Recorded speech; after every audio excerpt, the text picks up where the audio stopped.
আসসালামু আলাইকুম রহমতুল্লাহ। আশা করি মহান আল্লাহ তাআলার অশেষ দয়া ও রহমতে সকলেই ভালো আছেন। আজকে আপনাদের সাথে সুন্দর একটি ঘটনা শেয়ার করব, যেটি শুনলে আপনি অনেক কিছু শিখতে পারবেন এবং ইসলামিক সঠিক জ্ঞান আপনার ভিতরে আসবে।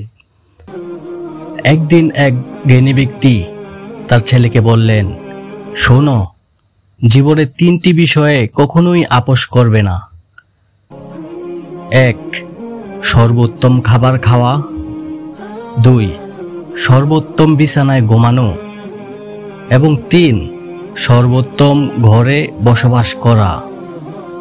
এই কথা শুনে ছেলে তার বাবাকে বলে, বাবা, আমরা তো গরিব, এসব তো শুধু ধনীদের পক্ষেই সম্ভব, আমি চাইলেও তো এসব করতে পারবো না।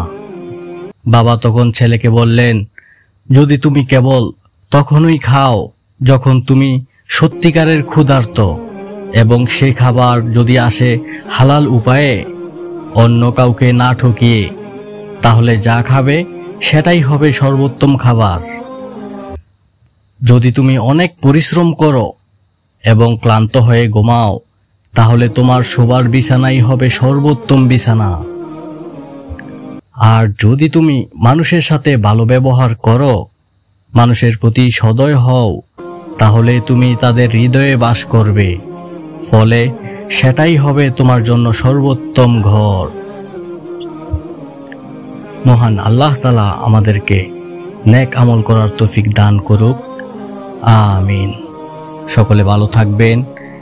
আমার ইসলামিক ভিডিওগুলো যদি আপনাদের কাছে ভালো লেগে থাকে এবং মনে হয়ে থাকে যে আপনারা আমার ভিডিও থেকে একটু হলেও উপকৃত হবেন, তাহলে সাবস্ক্রাইব করে পাশে থাকবেন, আমাকে উৎসাহিত করবেন, যাতে আমি আরো আপনাদের উপকারের জন্য ভালো ভালো ভিডিও শেয়ার করতে পারি। সকলে ভালো থাকবেন। আল্লাহ হাফেজ।